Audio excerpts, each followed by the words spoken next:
안녕하세요. 깊이 있는 지식과 따뜻한 이야기를 나누는 시간입니다. 오늘 우리는 나르시시스트라는 주제에 대해 한 분께서 보내주신 아주 특별하고도 가슴 아픈, 그러나 결국에는 희망으로 가득 찬 실제 이야기를 통해 깊이 들여다보고자 합니다. 나르시시즘이란 단순히 자기를 사랑하는 것을 넘어 타인에 대한 공감 능력이 결여된 채 오직 자신의 이익과 만족만을 추구하는 자기애성 성격장애를 의미합니다. 오늘 들려드릴 이야기는 바로 그런 나르시시스트 배우자로 인해 삶의 가장 밑바닥까지 떨어졌다가 스스로의 힘으로 모든 것을 이겨내고 찬란하게 다시 일어선 한 여성의 기록입니다. 이 이야기가 지금 어딘가에서 보이지 않는 고통 속에 힘들어하고 계실 분들에게 희망의 메시지로 전달될 수 있도록 잠시 시간을 내어 구독과 좋아요를 눌러주시면 정말 큰 힘이 됩니다. 여러분의 작은 행동 하나가 누군가에게는 절망을 이겨낼 큰 용기가 될 수 있습니다. 이 이야기를 듣는 모든 분들의 삶의 평안과 하나님의 축복이 가득하기를 기원합니다. 자, 그럼 편안한 마음으로 차 한잔 준비하시고 한 여성의 경이롭고도 이대한 여정에 귀 기울여 주시기 바랍니다. 지금으로부터 약 50년 전, 저는 나르시시즘이라는 단어조차 들어본 적이 없었습니다. 하지만 제가 17살이라는 어린 나이에 만나 결혼까지 하게 된 첫 남자친구가 폭군이자 저를 통제하고 조종하려는 사람이라는 것은 본능적으로 알고 있었습니다. 그는 공감 능력이라곤 찾아볼 수 없었고 정신적으로나 육체적으로나 잔인한 사람이었습니다. 지금 와서 돌이켜보면 그는 내향성 나르시시스트의 모든 조건을 갖춘 사람이었습니다. 그는 저보다 11살이 많은 전직 육군 하사관이었습니다. 나르시시스트들은 자신보다 어리고 경험이 적어 쉽게 조종하고 고립시킬 수 있는 상대를 선택하는 경향이 있는데 저 역시 완벽한 표적이었습니다. 11살이라는 나이 차이, 그리고 군대라는 위계 사회에 익숙한 그의 배경. 어쩌면 이 관계의 불균형은 처음부터 예고되었는지도 모릅니다. 우리의 결혼 생활은 10년 동안 지속되었습니다. 하지만 그의 진짜 모습을 깨닫게 된 것은 결혼식을 올린 직후였습니다. 그는 소유욕이 엄청난 사람이었고 입만 열면 돈과 어떻게 성공할 것인지에 대한 이야기뿐이었습니다. 저녁이 되면 아내와 어린 자식보다는 계산기를 붙들고 있는 시간이 더 많았죠. 그의 가치관이 어디에 있는지를 명확하게 보여주는 모습이었습니다. 결혼한 지 불과 4개월 만에 저는 첫 번째 신경쇠약을 겪었습니다. 끝없이 이어지는 고함과 욕설, 저를 깎아내리고 무시하는 말을 더는 견딜 수가 없었습니다. 저는 제 모든 정체성을 잃어버렸고 과거의 제 모습은 온데간데 없이 그림자 같은 존재가 되어버렸습니다. 그는 손과 발을 사용하는데도 주저함이 없는 사람이었습니다. 그는 성공한 사업가가 되겠다는 망상에 사로잡혀 있었습니다. 하지만 우리가 만났을 때 그는 무직이었고 군대를 전역한 지 1년이 넘도록 일자리를 구하지 못하고 있었습니다. 안정적인 비서직을 가지고 있던 것은 오히려 저였습니다. 결혼한 지 몇 달 후 그는 친구에게 돈을 빌려 집을 샀다고 제게 통보했습니다. 그곳이 우리의 신혼집이 될 거라는 사실조차 저는 상해 한 번 없이 들어야 했습니다. 그는 제게 당신은 일을 하니까 생활비를 보태는데 도움이 될 거야 라고 말했습니다. 나르시시스트는 이렇게 상대방의 역할을 멋대로 규정해버립니다. 결국 그는 지붕수리공으로 일을 시작했고 저는 그의 모든 행정 업무를 돕기 위해 제 직장을 그만두어야 했습니다. 나르시시스트는 종종 상대방이 직장을 그만두고 집에서 일하도록 유도합니다. 그래야만 더 쉽게 고립시키고 통제할 수 있기 때문입니다. 그의 사업은 성공적이었습니다. 하지만 저는 그가 주로 연금으로 생활하는 노인들을 표적으로 삼아 멀쩡한 지붕의 기와나 홈통을 수리해야 한다고 속여 돈을 버는 사기꾼이라는 사실은 까맣게 모르고 있었습니다. 제가 결혼한 남자의 실체를 깨달았을 때 저는 완전히 무너져 내렸고 몇 달 동안 병원에 입원해야 했습니다. 모든 것을 감당할 수가 없었습니다. 병원에서 퇴원했을 때 저는 웃음을 잃었고 제 자신을 잃었습니다. 그는 더욱 포악한 폭군이 되어 있었습니다. 제가 정신적으로 아팠다는 사실을 약점 삼아 마음껏 이용했고 주변 모든 사람에게 제가 정신적으로 문제가 있는 사람이라고 떠들고 다녔습니다. 밖에서는 누구보다 온화하고 헌신적인 남편인 척 완벽하게 연기하면서 말입니다. 아무도 진실을 알지 못했습니다. 그는 저를 아내가 아닌 하녀처럼 대했습니다. 함께 장을 보러 가면 그는 모든 것을 통제했습니다. 제게 필요한 것이 있는지 묻는 법이 없었고 자신이 원하는 것만 카트에 담았습니다. 저는 그저 그의 뒤를 따르는 그림자일 뿐이었습니다. 그는 제게 생활비를 한 푼도 주지 않으며 당신은 돈이 필요 없는 사람이야 라고 말했습니다. 저는 완전히 통제당하고 있었습니다. TV 리모컨은 언제나 그의 차지였고 아들이 울기라도 하면 소리를 질렀습니다. 전날 밤 그가 바닥에 던져놓은 빨래도 당장 세탁되어 있어야 했고 저녁 식사는 정시에 준비되어야 했습니다. 집수리나 장식에 관한 모든 결정도 오직 그가 내렸습니다. 우리 사이에 상이라는 것은 존재하지 않았습니다. 어느 날 가스요금 고지서가 날아오자 그는 집안의 중앙난방을 꺼버렸습니다. 그리고는 자신만을 위해 작은 난로를 피웠습니다. 집안에 갓난아이가 있었음에도 불구하고 말입니다. 그는 괴물이었습니다. 시간이 흘러 그의 사업은 개인 사업자에서 유한회사로 성장했습니다. 여전히 지붕 수리 일을 했고 직원도 여러 고용했습니다. 이 격동의 세월 동안 저는 몇 번이나 더 신경쇠약을 겪었습니다. 결혼 전에는 약을 먹거나 아파본 적이 없던 저였습니다. 저는 나약하고 두려움에 떠는 제 자신이 너무나도 미웠고 스스로를 위해 맞서 싸울 힘조차 없었습니다. 가족들은 멀리 살아 도움을 받을 수 없었고 집에서만 일했기에 친구도 없다고 느꼈습니다. 서류상으로 그는 저를 회사의 이사로 등재했지만 저는 밤낮으로 사업을 위한 잠재 고객을 찾고 홍보하고 모든 행정 업무를 처리하는 노예나 다름없었습니다. 몇 년 후 그는 제게 알리지도 않고 우리가 살던 신혼집을 팔아버렸습니다. 집 등기나 은행 계좌 어디에도 제 이름은 없었습니다. 그는 제게 당신 이름은 올릴 필요 없어 라고 말했었죠.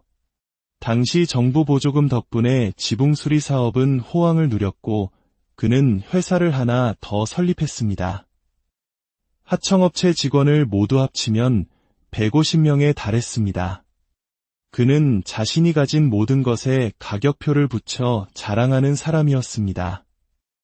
방 2개짜리 작은 집에서 살던 우리는 3년 만에 침실 5개짜리 집으로 이사했습니다. 그는 자신의 차 2대를 꼭 집 앞 진입로에 과시하듯 주차했습니다. 남들이 보기에는 마치 당신 차와 내 차, 이렇게 부부의 차가 각각 있는 것처럼 보이게 하려는 교묘한 속임수였습니다. 저는 이혼을 시도했지만 그는 만약 이혼하면 저를 빈털터리로 만들겠다고 협박했습니다. 아들이 2살 때 저는 변호사에게 전화를 걸어 그를 동물이라고 묘사했습니다. 변호사는 남편에게 이혼 사유를 담은 서신을 보냈습니다. 아내와 자녀에 대한 부양 의무 불이행, 불륜, 부당한 행동, 그리고 신체적 학대까지 포함된 내용이었습니다. 이 편지를 받은 남편은 이성을 잃고 미쳐 날뛰었습니다. 그는 저를 마구 때리고 머리채를 잡아 땅에서 들어 올렸으며 문에 머리를 찍게 했습니다. 하지만 교묘하게도 눈에 띄는 상처는 남기지 않았습니다. 그러고는 저를 차에 던져넣고 지옥에서 온 박쥐처럼 운전해 병원으로 데려갔습니다. 그곳에서 그는 제가 신경쇠약을 일으켰다고 거짓말을 했습니다. 갑작스러운 상황에 저는 충격으로 말을 할 수 없었고 겨우 입을 열었을 때는 행설수설했습니다. 저는 정신병원에 강제 입원 조치, 즉 섹셔닝을 당했습니다. 그 후 몇 주 동안 그는 면회도 오지 않았습니다. 의사들의 요청에 마지못해 나타났을 때는 세상에서 가장 온순하고 천사 같은 헌신적인 남편이자 아버지의 역할을 연기했습니다. 마침내 퇴원하여 집으로 돌아갔을 때 저는 또다시 무너져 내릴 뻔했습니다. 제가 없는 동안 그는 복도에 칸막이 벽을 세워 집을 2개의 독립된 공간으로 만들어 놓았던 것입니다. 그는 제게 아들을 보고 싶을 때마다 볼 것이며 각자 하나씩 공간을 쓰게 될 것이라고 통보했습니다. 집 한가운데 벽을 세워 저를 자신의 통제 아래 있는 작은 감옥에 가둔 것입니다. 그 순간 제 안에서 무언가 깨어났습니다. 약에 취해 몽롱한 상태였음에도 불구하고 저는 정신이 번쩍 들었습니다. 어떻게, 어디서 그런 내면의 힘이 솟아났는지 모르겠습니다. 하지만 저는 알았습니다. 이제 2 사람의 목숨을 구해야만 한다는 것을, 제 자신과 제 아들의 삶을 말입니다. 퇴원한 지 얼마 되지 않아 남편은 또다시 저 모르게 집을 팔았습니다. 사업이 재정적으로 어려워져 집 규모를 줄여야 한다고 거짓말을 했죠. 그리고는 정부 임대 아파트 단지에 있는 낡은 집을 샀습니다. 그는 제게 당신 이름을 집문서에 올려주겠다고 했고 저는 변호사 사무실에서 서류에 서명했습니다.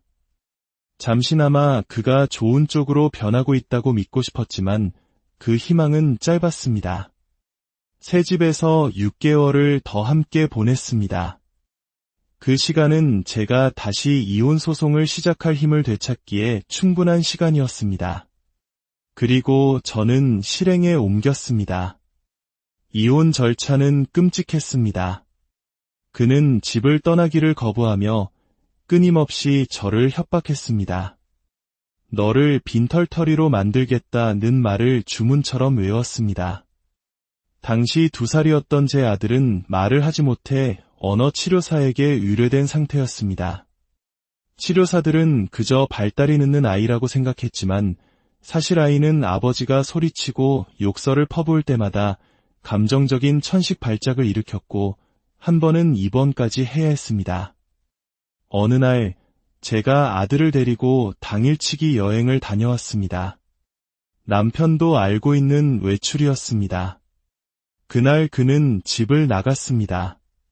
제게 떠난다고 말 한마디 하지 않았지만 집으로 돌아오는 버스 안에서 트럭에 제 가구와 살림살이를 가득 싣고 가는 그의 모습을 보았을 때 저는 모든 것을 직감했습니다. 집에 들어선 순간 저는 할 말을 잃었습니다. 집은 텅 비어 있었습니다. 그는 어린 아내와 자식을 위해 그가 만들어낼 수 있는 최악의 파괴와 혼돈을 준비해 놓았던 것입니다. 그는 이혼 소송 당일에 파산 신청을 했습니다. 저에게는 그가 의도적으로 만들어 놓은 4만 파운드의 빚만 남겨두고서 말입니다.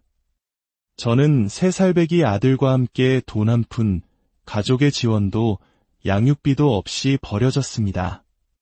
그가 집문서에 제 이름을 올려주겠다고 저를 속여 서명하게 했던 서류는 사실 집을 담보로 거액을 대출받는 재융자 서류였습니다. 그는 사업체를 청산했지만 2년 후 다른 이름으로 다시 사업을 시작했습니다. 제가 정신적으로 불안정하다는 이유를 들어 아들의 양육권을 뺏으려 소송까지 걸었지만 정작 양육권 심리가 열리는 날 법정에 나타나지도 않았습니다. 그 모든 것은 이혼 절차를 최대한 오래 끌어 집값 상승으로 인한 이익을 더 많이 챙기려는 계산된 행동이었습니다. 이 모든 빚을 갚고 아이를 키우고 일자리를 찾고 마침내 30년 동안 성공적인 DJ로 활동하는 사업을 시작하기까지 10년이라는 세월이 걸렸습니다. 저는 이제 라디오 진행자로 활동하고 있습니다. 한때는 나약하고 두려움에 떨던 한 여자가 어떻게 전사가 되어 두 사람의 인생을 나르시시스트의 소나기에서 구해냈는지 그 여정은 이제부터 시작입니다. 놀랍게도 아버지가 떠나자 3살이었던 제 아들은 거짓말처럼 목소리를 되찾았습니다. 더 이상 언어치료사는 필요 없었습니다. 아이는 다른 아이들처럼 제잘거리기 시작했습니다. 천식 발작도 눈에 띄게 줄었지만 아버지를 볼 때면 증상이 나타나곤 했습니다. 몸은 거짓말을 하지 않는다는 것을 그때 알았습니다. 남편이 떠난 직후 저는 그가 우리를 빈털터리로 만들기 위해 얼마나 치밀한 계획을 세웠는지 깨닫게 되었습니다. 그는 집을 담보로 대출받은 돈을 모두 빼돌렸고 모든 공과금도 미납 상태였습니다. 전기와 가스 회사는 5세 미만 아이가 있는 집은 난방이나 조명을 끊을 수 없다는 규정 때문에 대신 요금을 더 높게 책정하여 미납금을 갚아나가는 계량기를 설치했습니다. 저는 아들을 먹이는 건지 계량기를 먹이는 건지 알 수 없을 정도였습니다. 하지만 절망 속에서도 희망은 있었습니다. 남편이 떠나자마자 그동안 그의 행동 때문에 멀어졌던 제 친구들이 다시 곁으로 돌아왔습니다. 그들은 가구, 침구, 음식, 돈, 그리고 무엇보다 따뜻한 지지를 보내주었습니다. 이것이 바로 우리 한국 사람들이 소중히 여기는 정과 같은 공동체의 힘이 아닐까요? 친구들은 제 결혼 생활 동안 그들이 보고 느낀 것을 차마 말하지 못했지만 그들은 모든 것을 알고 있었습니다. 저는 한 푼이라도 아끼기 위해 노력했습니다. 아들을 버스에 태워 학교에 보낸 뒤 저는 집까지 걸어왔습니다. 아들을 위해 스웨터를 떴는데 다른 엄마들의 눈에 띄어 주문을 받기 시작했습니다. 밤에는 뜨개질을 하며 작은 수입을 올렸습니다. 텅 빈 차고를 새를 놓았고 이웃에게는 차 3대를 댈 수 있는 진입로를 빌려주었습니다. 그리고 하숙인을 들였습니다. 아들이 학교에 있는 동안 저는 온갖 날씨를 무릅쓰고 전단지를 돌렸습니다. 작은 회사에서 타이피스트로 이틀간 일하기도 했습니다. 뜨개질 주문은 계속되었고 차고와 진입로 그리고 하숙인에게서 월세도 받았습니다. 재정적으로 상황은 아주 느리게나마 나아지고 있었습니다. 자신감도 함께 자라났습니다. 사람들은 제 의견을 존중해 주었고 제 말에 귀를 기울여 주었습니다. 시간이 흐르면서 제 미소와 웃음도 돌아왔습니다. 더 이상 그토록 오랫동안 저를 괴롭혔던 메스꺼움과 두려움 속에서 살지 않아도 되었습니다. 문이 쾅 닫히는 소리도 고함이나 욕설도 없는 평화로운 집이었습니다. 제가 들인 하숙이는 주말에만 머물며 DJ로 일하는 사람이었습니다. 그는 제 아들에게 다정하게 말을 걸어주고 함께 놀아주는 아들이 그토록 필요로 했던 긍정적인 남성상이 되어주었습니다. 어느 주말 그를 도와줄 사람이 갑자기 펑크를 내는 바람에 제가 대신 나섰습니다. 그 한 번의 우연한 도움이 제 인생을 바꿀 35년 경력의 DJ 사업의 시작이 될 줄은 아무도 몰랐습니다. 저는 다시 대학으로 돌아가 행정, 라디오, 저널리즘 관련 다양한 과정을 이수하며 미래를 준비했습니다. 수년간의 노력 끝에 마침내 제 수입은 지출을 감당할 수 있게 되었습니다. 한편 제 전 남편의 삶은 어땠을까요? 그는 새로운 사업을 시작했지만 그의 가면이 벗겨지고 사람들이 그를 위해 일하기를 거부하면서 결국 실패했습니다. 그는 짧게 사귄 친구들도 모두 잃었고 가족들과도 그의 탐욕과 폭력성 때문에 계속해서 불화를 겪었습니다. 나이가 들수록 나르시시스트는 더욱 악화됩니다. 그토록 집착했던 돈도 그를 배신했습니다. 그는 한때 사람들에게 돈가방을 보여주며 5만 파운드가 있다고 자랑했지만 그 돈은 도난당했고 그는 그 충격으로 정신과 치료를 받고 심장마비까지 겪었습니다. 기묘하게도 그가 잃어버린 돈은 그가 제게서 훔쳐간 돈과 거의 같은 액수였습니다. 오늘날 제 전남편은 여전히 그가 사랑했던 소유물들에 둘러싸여 있습니다. 하지만 심한 류마티스 관절염으로 거의 걷지 못하게 되어 그가 가진 그 어떤 것도 더 이상 사용할 수 없게 되었습니다. 그는 매일 만나는 사람 하나 없이 완전히 혼자입니다.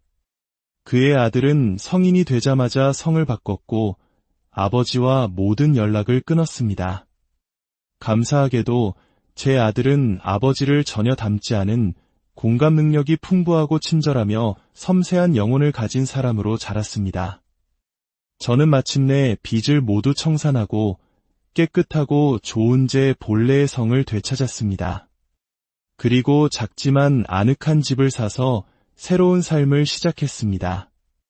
제 DJ 경력은 35년간 이어졌고 은퇴 후에는 라디오 방송인으로 12년째 활동하고 있습니다. 저는 한때 문장 하나 제대로 말하지 못하고 자신감도 없고 빚더미에 둘러싸여 통제당하고 괴롭힘당하고 거짓말에 속고 배신당하고 나르시시스트의 손에 의해 병원에 입원까지 했던 바로 그 여성입니다. 이 이야기는 지옥 같은 여정이었지만 동시에 무엇이든 가능하다는 것을 증명합니다. 이 이야기는 우리에게 분명히 말해줍니다. 아무리 깊은 어둠과 절망 속에 있더라도 우리 안에는 스스로를 구원하고 다시 일어설 힘이 있다는 것을. 당신이 만약 지금 힘든 시간을 보내고 있다면 부디 이 이야기를 기억해 주십시오. 당신은 혼자가 아니며 당신에게는 모든 것을 이겨낼 힘이 있습니다. 당신의 삶에도 빛과 희망이 그리고 하나님의 은총이 늘 안녕하세요. 깊이 있는 지식과 따뜻한 이야기를 나누는 시간입니다. 오늘 우리는 나르시시스트라는 주제에 대해 한 분께서 보내주신 아주 특별하고도 가슴 아픈 그러나 결국에는 희망으로 가득 찬 실제 이야기를 통해 깊이 들여다보고자 합니다. 나르시시즘이란 단순히 자기를 사랑하는 것을 넘어 타인에 대한 공감 능력이 결여된 채 오직 자신의 이익과 만족만을 추구하는 자기애성 성격장애를 의미합니다. 오늘 들려드릴 이야기는 바로 그런 나르시시스트 배우자로 인해 삶의 가장 밑바닥까지 떨어졌다가 스스로의 힘으로 모든 것을 이겨내고 찬란하게 다시 일어선 한 여성의 기록입니다. 이 이야기가 지금 어딘가에서 보이지 않는 고통 속에 힘들어하고 계실 분들에게 희망의 메시지로 전달될 수 있도록 잠시 시간을 내어 구독과 좋아요를 눌러주시면 정말 큰 힘이 됩니다. 여러분의 작은 행동 하나가 누군가에게는 절망을 이겨낼 큰 용기가 될 수 있습니다. 이 이야기를 듣는 모든 분들의 삶의 평안과 하나님의 축복이 가득하기를 기원합니다. 자, 그럼 편안한 마음으로 차 한 잔 준비하시고 한 여성의 경이롭고도 이대한 여정에 귀 기울여 주시기 바랍니다. 지금으로부터 약 50년 전 저는 나르시시즘이라는 단어조차 들어본 적이 없었습니다. 하지만 제가 17살이라는 어린 나이에 만나 결혼까지 하게 된 첫 남자친구가 폭군이자 저를 통제하고 조종하려는 사람이라는 것은 본능적으로 알고 있었습니다. 그는 공감 능력이라곤 찾아볼 수 없었고 정신적으로나 육체적으로나 잔인한 사람이었습니다. 지금 와서 돌이켜보면 그는 내향성 나르시시스트의 모든 조건을 갖춘 사람이었습니다. 그는 저보다 11살이 많은 전직 육군 하사관이었습니다. 나르시시스트들은 자신보다 어리고 경험이 적어 쉽게 조종하고 고립시킬 수 있는 상대를 선택하는 경향이 있는데 저 역시 완벽한 표적이었습니다. 11살이라는 나이 차이, 그리고 군대라는 위계 사회에 익숙한 그의 배경. 어쩌면 이 관계의 불균형은 처음부터 예고되었는지도 모릅니다. 우리의 결혼 생활은 10년 동안 지속되었습니다. 하지만 그의 진짜 모습을 깨닫게 된 것은 결혼식을 올린 직후였습니다. 그는 소유욕이 엄청난 사람이었고 입만 열면 돈과 어떻게 성공할 것인지에 대한 이야기뿐이었습니다. 저녁이 되면 아내와 어린 자식보다는 계산기를 붙들고 있는 시간이 더 많았죠. 그의 가치관이 어디에 있는지를 명확하게 보여주는 모습이었습니다. 결혼한 지 불과 4개월 만에 저는 첫 번째 신경쇠약을 겪었습니다. 끝없이 이어지는 고함과 욕설, 저를 깎아내리고 무시하는 말을 더는 견딜 수가 없었습니다. 저는 제 모든 정체성을 잃어버렸고 과거의 제 모습은 온데간데 없이 그림자 같은 존재가 되어버렸습니다. 그는 손과 발을 사용하는데도 주저함이 없는 사람이었습니다. 그는 성공한 사업가가 되겠다는 망상에 사로잡혀 있었습니다. 하지만 우리가 만났을 때 그는 무직이었고 군대를 전역한 지 1년이 넘도록 일자리를 구하지 못하고 있었습니다. 안정적인 비서직을 가지고 있던 것은 오히려 저였습니다. 결혼한 지 몇 달 후 그는 친구에게 돈을 빌려 집을 샀다고 제게 통보했습니다. 그곳이 우리의 신혼집이 될 거라는 사실조차 저는 상해 한 번 없이 들어야 했습니다. 그는 제게 당신은 일을 하니까 생활비를 보태는데 도움이 될 거야 라고 말했습니다. 나르시시스트는 이렇게 상대방의 역할을 멋대로 규정해버립니다. 결국 그는 지붕 수리공으로 일을 시작했고 저는 그의 모든 행정 업무를 돕기 위해 제 직장을 그만두어야 했습니다. 나르시시스트는 종종 상대방이 직장을 그만두고 집에서 일하도록 유도합니다. 그래야만 더 쉽게 고립시키고 통제할 수 있기 때문입니다. 그의 사업은 성공적이었습니다.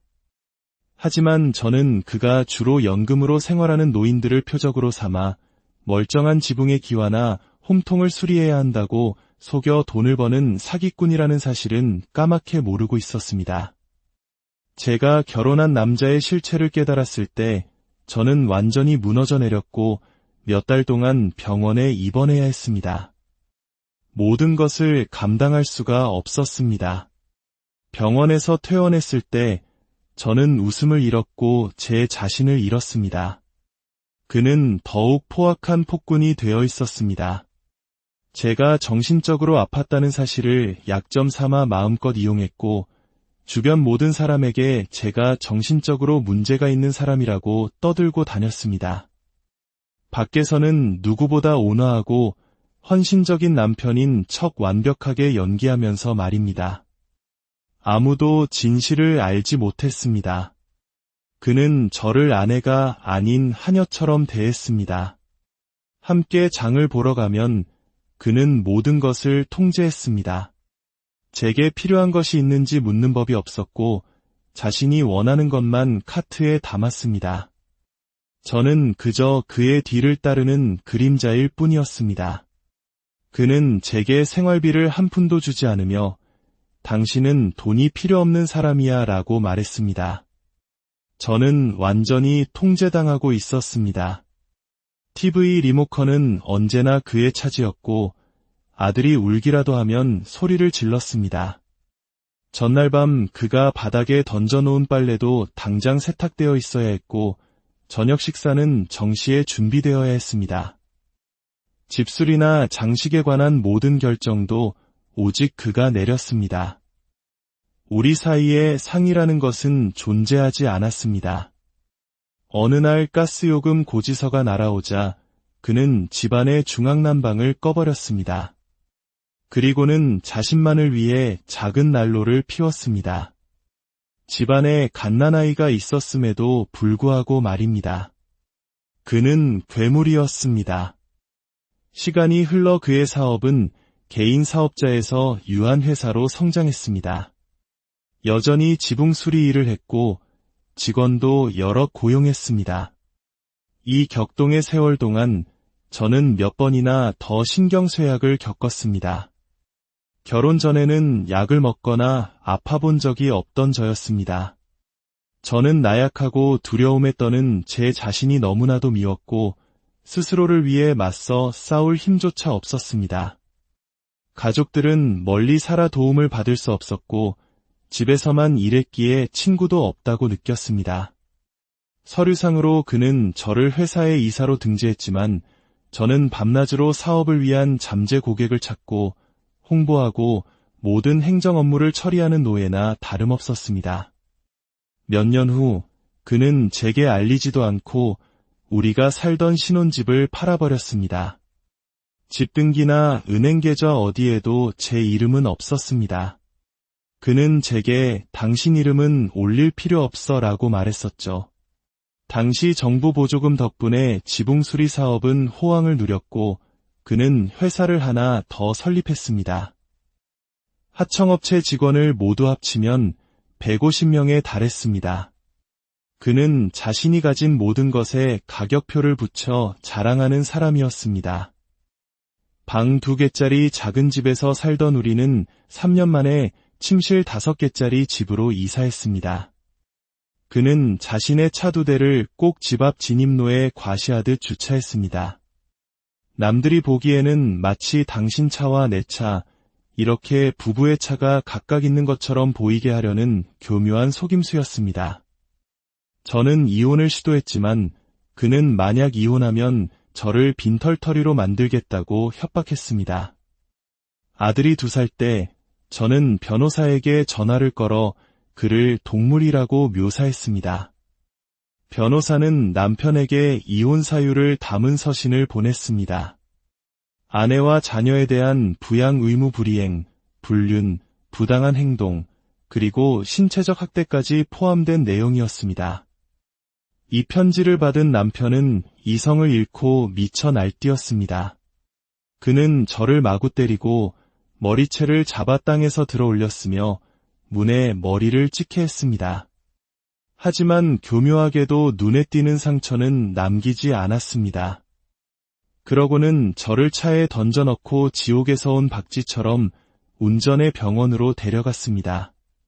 그곳에서 그는 제가 신경쇠약을 일으켰다고 거짓말을 했습니다. 갑작스러운 상황에 저는 충격으로 말을 할 수 없었고 겨우 입을 열었을 때는 횡설수설했습니다. 저는 정신병원에 강제 입원 조치, 즉 섹셔닝을 당했습니다. 그 후 몇 주 동안 그는 면회도 오지 않았습니다. 의사들의 요청에 마지못해 나타났을 때는 세상에서 가장 온순하고 천사 같은 헌신적인 남편이자 아버지의 역할을 연기했습니다. 마침내 퇴원하여 집으로 돌아갔을 때 저는 또다시 무너져 내릴 뻔했습니다. 제가 없는 동안 그는 복도에 칸막이 벽을 세워 집을 2개의 독립된 공간으로 만들어 놓았던 것입니다. 그는 제게 아들을 보고 싶을 때마다 볼 것이며 각자 하나씩 공간을 쓰게 될 것이라고 통보했습니다.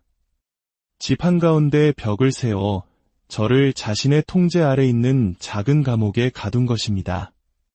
그 순간 제 안에서 무언가 깨어났습니다.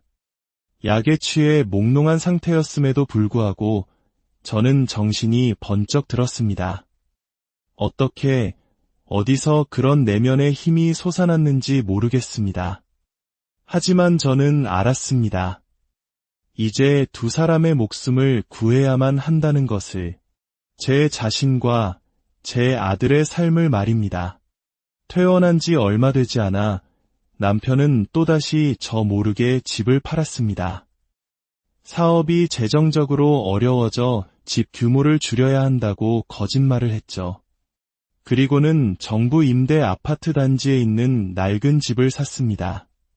그는 제게 당신 이름을 집문서에 올려주겠다고 했고 저는 변호사 사무실에서 서류에 서명했습니다. 잠시나마 그가 좋은 쪽으로 변하고 있다고 믿고 싶었지만 그 희망은 짧았습니다. 새 집에서 6개월을 더 함께 보냈습니다. 그 시간은 제가 다시 이혼 소송을 시작할 힘을 되찾기에 충분한 시간이었습니다. 그리고 저는 실행에 옮겼습니다. 이혼 절차는 끔찍했습니다. 그는 집을 떠나기를 거부하며 끊임없이 저를 협박했습니다. 너를 빈털터리로 만들겠다는 말을 주문처럼 외웠습니다. 당시 2살이었던 제 아들은 말을 하지 못해 언어치료사에게 의뢰된 상태였습니다. 치료사들은 그저 발달이 늦는 아이라고 생각했지만 사실 아이는 아버지가 소리치고 욕설을 퍼부을 때마다 감정적인 천식 발작을 일으켰고 한 번은 입원까지 해야 했습니다. 어느 날 제가 아들을 데리고 당일치기 여행을 다녀왔습니다. 남편도 알고 있는 외출이었습니다.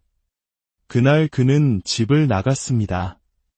제게 떠난다고 말 한마디 하지 않았지만 집으로 돌아오는 버스 안에서 트럭에 제 가구와 살림살이를 가득 싣고 가는 그의 모습을 보았을 때 저는 모든 것을 직감했습니다. 집에 들어선 순간 저는 할 말을 잃었습니다. 집은 텅 비어 있었습니다. 그는 어린 아내와 자식을 위해 그가 만들어낼 수 있는 최악의 파괴와 혼돈을 준비해 놓았던 것입니다. 그는 이혼 소송 당일에 파산 신청을 했습니다. 저에게는 그가 의도적으로 만들어 놓은 4만 파운드의 빚만 남겨두고서 말입니다. 저는 3살배기 아들과 함께 돈 한 푼, 가족의 지원도 양육비도 없이 버려졌습니다. 그가 집문서에 제 이름을 올려주겠다고 저를 속여 서명하게 했던 서류는 사실 집을 담보로 거액을 대출받는 재융자 서류였습니다. 그는 사업체를 청산했지만 2년 후 다른 이름으로 다시 사업을 시작했습니다. 제가 정신적으로 불안정하다는 이유를 들어 아들의 양육권을 뺏으려 소송까지 걸었지만 정작 양육권 심리가 열리는 날 법정에 나타나지도 않았습니다. 그 모든 것은 이혼 절차를 최대한 오래 끌어 집값 상승으로 인한 이익을 더 많이 챙기려는 계산된 행동이었습니다. 이 모든 빚을 갚고 아이를 키우고 일자리를 찾고 마침내 30년 동안 성공적인 DJ로 활동하는 사업을 시작하기까지 10년이라는 세월이 걸렸습니다. 저는 이제 라디오 진행자로 활동하고 있습니다. 한때는 나약하고 두려움에 떨던 한 여자가 어떻게 전사가 되어 2사람의 인생을 나르시시스트의 소나기에서 구해냈는지 그 여정은 이제부터 시작입니다. 놀랍게도 아버지가 떠나자 3살이었던 제 아들은 거짓말처럼 목소리를 되찾았습니다. 더 이상 언어치료사는 필요 없었습니다. 아이는 다른 아이들처럼 제잘거리기 시작했습니다. 천식 발작도 눈에 띄게 줄었지만 아버지를 볼 때면 증상이 나타나곤 했습니다. 몸은 거짓말을 하지 않는다는 것을 그때 알았습니다. 남편이 떠난 직후 저는 그가 우리를 빈털터리로 만들기 위해 얼마나 치밀한 계획을 세웠는지 깨닫게 되었습니다. 그는 집을 담보로 대출받은 돈을 모두 빼돌렸고 모든 공과금도 미납 상태였습니다. 전기와 가스 회사는 5세 미만 아이가 있는 집은 난방이나 조명을 끊을 수 없다는 규정 때문에 대신 요금을 더 높게 책정하여 미납금을 갚아나가는 계량기를 설치했습니다. 저는 아들을 먹이는 건지 계량기를 먹이는 건지 알 수 없을 정도였습니다. 하지만 절망 속에서도 희망은 있었습니다. 남편이 떠나자마자 그동안 그의 행동 때문에 멀어졌던 제 친구들이 다시 곁으로 돌아왔습니다. 그들은 가구, 침구, 음식, 돈, 그리고 무엇보다 따뜻한 지지를 보내주었습니다. 이것이 바로 우리 한국 사람들이 소중히 여기는 정과 같은 공동체의 힘이 아닐까요? 친구들은 제 결혼 생활 동안 그들이 보고 느낀 것을 차마 말하지 못했지만 그들은 모든 것을 알고 있었습니다. 저는 한 푼이라도 아끼기 위해 노력했습니다. 아들을 버스에 태워 학교에 보낸 뒤 저는 집까지 걸어왔습니다. 아들을 위해 스웨터를 떴는데 다른 엄마들의 눈에 띄어 주문을 받기 시작했습니다. 밤에는 뜨개질을 하며 작은 수입을 올렸습니다. 텅 빈 차고를 새를 놓았고 이웃에게는 차 3대를 댈 수 있는 진입로를 빌려주었습니다. 그리고 하숙인을 들였습니다. 아들이 학교에 있는 동안 저는 온갖 날씨를 무릅쓰고 전단지를 돌렸습니다. 작은 회사에서 타이피스트로 이틀간 일하기도 했습니다. 뜨개질 주문은 계속되었고 차고와 진입로 그리고 하숙인에게서 월세도 받았습니다. 재정적으로 상황은 아주 느리게나마 나아지고 있었습니다. 자신감도 함께 자라났습니다. 사람들은 제 의견을 존중해 주었고 제 말에 귀를 기울여 주었습니다. 시간이 흐르면서 제 미소와 웃음도 돌아왔습니다. 더 이상 그토록 오랫동안 저를 괴롭혔던 메스꺼움과 두려움 속에서 살지 않아도 되었습니다. 문이 쾅 닫히는 소리도 고함이나 욕설도 없는 평화로운 집이었습니다. 제가 들인 하숙이는 주말에만 머물며 DJ로 일하는 사람이었습니다. 그는 제 아들에게 다정하게 말을 걸어주고 함께 놀아주는 아들이 그토록 필요로 했던 긍정적인 남성상이 되어주었습니다. 어느 주말 그를 도와줄 사람이 갑자기 펑크를 내는 바람에 제가 대신 나섰습니다. 그 한 번의 우연한 도움이 제 인생을 바꿀 35년 경력의 DJ 사업의 시작이 될 줄은 아무도 몰랐습니다. 저는 다시 대학으로 돌아가 행정, 라디오, 저널리즘 관련 다양한 과정을 이수하며 미래를 준비했습니다. 수년간의 노력 끝에 마침내 제 수입은 지출을 감당할 수 있게 되었습니다. 한편 제 전 남편의 삶은 어땠을까요? 그는 새로운 사업을 시작했지만 그의 가면이 벗겨지고 사람들이 그를 위해 일하기를 거부하면서 결국 실패했습니다. 그는 짧게 사귄 친구들도 모두 잃었고 가족들과도 그의 탐욕과 폭력성 때문에 계속해서 불화를 겪었습니다. 나이가 들수록 나르시시스트는 더욱 악화됩니다. 그토록 집착했던 돈도 그를 배신했습니다. 그는 한때 사람들에게 돈가방을 보여주며 5만 파운드가 있다고 자랑했지만 그 돈은 도난당했고 그는 그 충격으로 정신과 치료를 받고 심장마비까지 겪었습니다. 기묘하게도 그가 잃어버린 돈은 그가 제게서 훔쳐간 돈과 거의 같은 액수였습니다. 오늘날 제 전남편은 여전히 그가 사랑했던 소유물들에 둘러싸여 있습니다. 하지만 심한 류마티스 관절염으로 거의 걷지 못하게 되어 그가 가진 그 어떤 것도 더 이상 사용할 수 없게 되었습니다. 그는 매일 만나는 사람 하나 없이 완전히 혼자입니다. 그의 아들은 성인이 되자마자 성을 바꿨고 아버지와 모든 연락을 끊었습니다. 감사하게도 제 아들은 아버지를 전혀 닮지 않은 공감 능력이 풍부하고 친절하며 섬세한 영혼을 가진 사람으로 자랐습니다. 저는 마침내 빚을 모두 청산하고 깨끗하고 좋은 제 본래의 성을 되찾았습니다. 그리고 작지만 아늑한 집을 사서 새로운 삶을 시작했습니다. 제 DJ 경력은 35년간 이어졌고 은퇴 후에는 라디오 방송인으로 12년째 활동하고 있습니다. 저는 한때 문장 하나 제대로 말하지 못하고 자신감도 없고 빚더미에 둘러싸여 통제당하고 괴롭힘당하고 거짓말에 속고 배신당하고 나르시시스트의 손에 의해 병원에 입원까지 했던 바로 그 여성입니다. 이 이야기는 지옥 같은 여정이었지만 동시에 무엇이든 가능하다는 것을 증명합니다. 이 이야기는 우리에게 분명히 말해줍니다. 아무리 깊은 어둠과 절망 속에 있더라도 우리 안에는 스스로를 구원하고 다시 일어설 힘이 있다는 것을.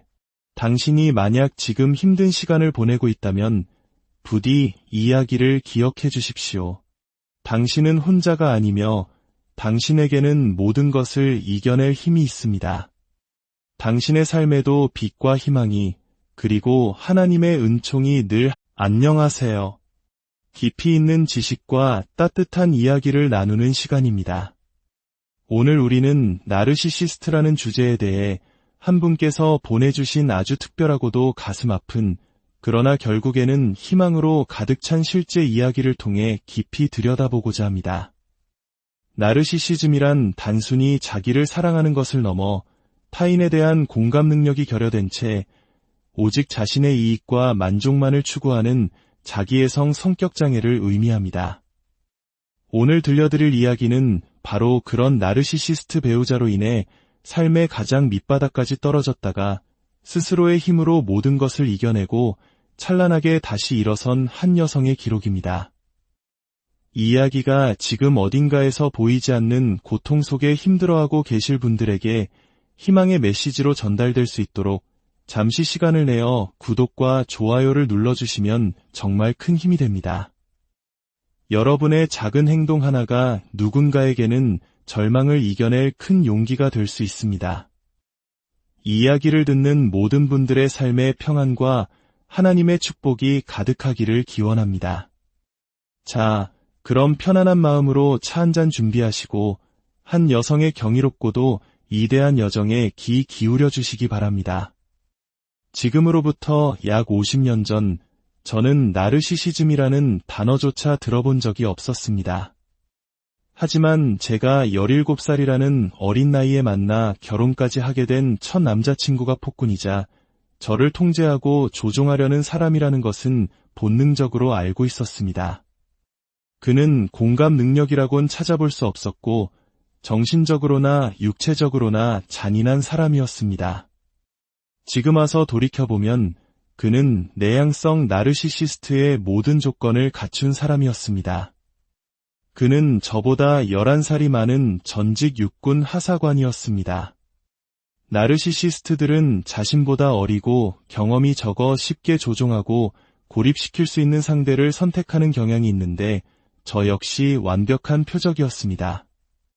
11살이라는 나이 차이, 그리고 군대라는 위계 사회에 익숙한 그의 배경. 어쩌면 이 관계의 불균형은 처음부터 예고되었는지도 모릅니다. 우리의 결혼 생활은 10년 동안 지속되었습니다. 하지만 그의 진짜 모습을 깨닫게 된 것은 결혼식을 올린 직후였습니다. 그는 소유욕이 엄청난 사람이었고 입만 열면 돈과 어떻게 성공할 것인지에 대한 이야기뿐이었습니다. 저녁이 되면 아내와 어린 자식보다는 계산기를 붙들고 있는 시간이 더 많았죠. 그의 가치관이 어디에 있는지를 명확하게 보여주는 모습이었습니다. 결혼한 지 불과 4개월 만에 저는 첫 번째 신경쇠약을 겪었습니다. 끝없이 이어지는 고함과 욕설, 저를 깎아내리고 무시하는 말을 더는 견딜 수가 없었습니다. 저는 제 모든 정체성을 잃어버렸고 과거의 제 모습은 온데간데 없이 그림자 같은 존재가 되어버렸습니다. 그는 손과 발을 사용하는데도 주저함이 없는 사람이었습니다. 그는 성공한 사업가가 되겠다는 망상에 사로잡혀 있었습니다. 하지만 우리가 만났을 때 그는 무직이었고 군대를 전역한 지 1년이 넘도록 일자리를 구하지 못하고 있었습니다. 안정적인 비서직을 가지고 있던 것은 오히려 저였습니다. 결혼한 지 몇 달 후 그는 친구에게 돈을 빌려 집을 샀다고 제게 통보했습니다. 그곳이 우리의 신혼집이 될 거라는 사실조차 저는 상해 한 번 없이 들어야 했습니다. 그는 제게 당신은 일을 하니까 생활비를 보태는데 도움이 될 거야 라고 말했습니다. 나르시시스트는 이렇게 상대방의 역할을 멋대로 규정해버립니다.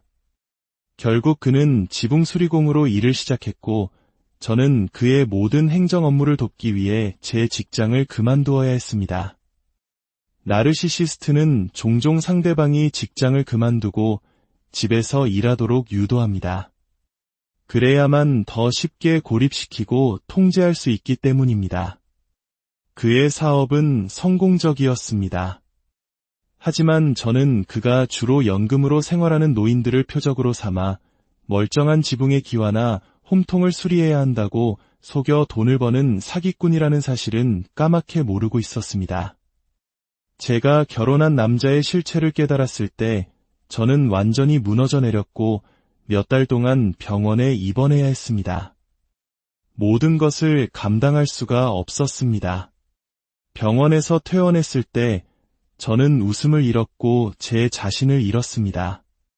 그는 더욱 포악한 폭군이 되어 있었습니다.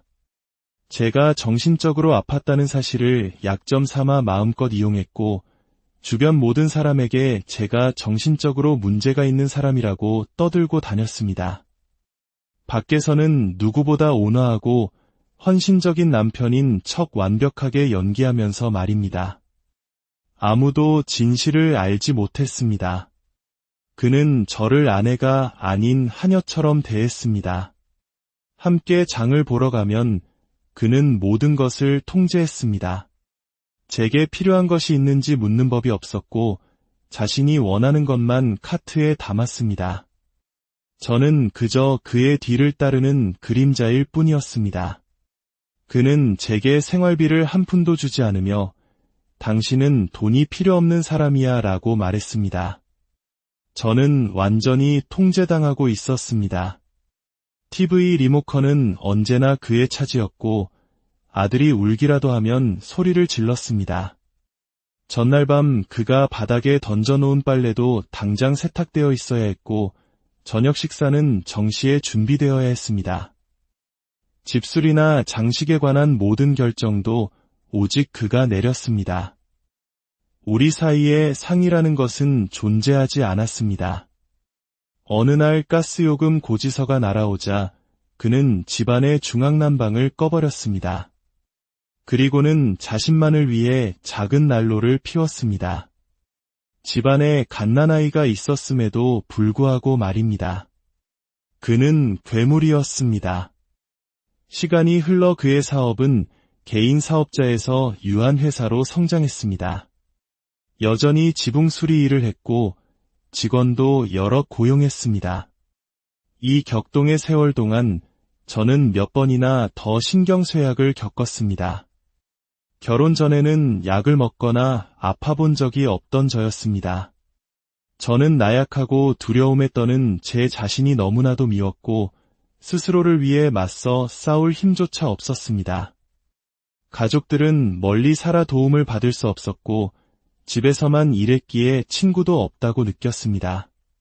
서류상으로 그는 저를 회사의 이사로 등재했지만 저는 밤낮으로 사업을 위한 잠재 고객을 찾고 홍보하고 모든 행정 업무를 처리하는 노예나 다름없었습니다. 몇 년 후 그는 제게 알리지도 않고 우리가 살던 신혼집을 팔아버렸습니다. 집 등기나 은행 계좌 어디에도 제 이름은 없었습니다. 그는 제게 당신 이름은 올릴 필요 없어 라고 말했었죠. 당시 정부 보조금 덕분에 지붕 수리 사업은 호황을 누렸고 그는 회사를 하나 더 설립했습니다. 하청업체 직원을 모두 합치면 150명에 달했습니다. 그는 자신이 가진 모든 것에 가격표를 붙여 자랑하는 사람이었습니다. 방 2개짜리 작은 집에서 살던 우리는 3년 만에 침실 5개짜리 집으로 이사했습니다. 그는 자신의 차 2대를 꼭 집 앞 진입로에 과시하듯 주차했습니다. 남들이 보기에는 마치 당신 차와 내 차, 이렇게 부부의 차가 각각 있는 것처럼 보이게 하려는 교묘한 속임수였습니다. 저는 이혼을 시도했지만 그는 만약 이혼하면 저를 빈털터리로 만들겠다고 협박했습니다. 아들이 2살 때 저는 변호사에게 전화를 걸어 그를 동물이라고 묘사했습니다. 변호사는 남편에게 이혼 사유를 담은 서신을 보냈습니다. 아내와 자녀에 대한 부양 의무 불이행, 불륜, 부당한 행동, 그리고 신체적 학대까지 포함된 내용이었습니다. 이 편지를 받은 남편은 이성을 잃고 미쳐 날뛰었습니다. 그는 저를 마구 때리고 머리채를 잡아 땅에서 들어 올렸으며 문에 머리를 찍게 했습니다. 하지만 교묘하게도 눈에 띄는 상처는 남기지 않았습니다. 그러고는 저를 차에 던져넣고 지옥에서 온 박쥐처럼 운전해 병원으로 데려갔습니다. 그곳에서 그는 제가 신경쇠약을 일으켰다고 거짓말을 했습니다. 갑작스러운 상황에 저는 충격으로 말을 할 수 없었고 겨우 입을 열었을 때는 행설수설했습니다. 저는 정신병원에 강제 입원 조치, 즉 섹셔닝을 당했습니다.